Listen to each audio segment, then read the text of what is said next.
Bitta gapdi. Mana bu qizlar bironta qo'shiqqa ikkita emotsiya bajarib shunday video qo'yib yuboradi.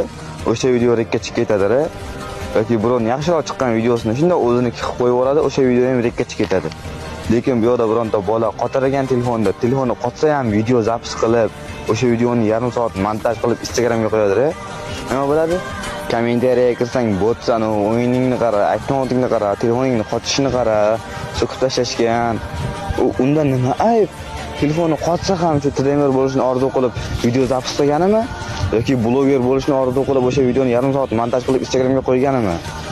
Eng yomon nima bilasizlarmi? Onadan so'kishadi-da. Onada nima ayb? Kim bola nima qiladi? Sirasi to'xtatadi. Harakat qilyapti, harakatini evaziga so'kish eshityapti. Nima kerak unga bu narsa? Qilgan mehnatga bitta like bosib, kommentga bitta reaksiya qoldirib ketish yo'q. O'zbeklarda unaqa narsa yo'q, bir-birini so'kish kerak. Qachon birlashamiz?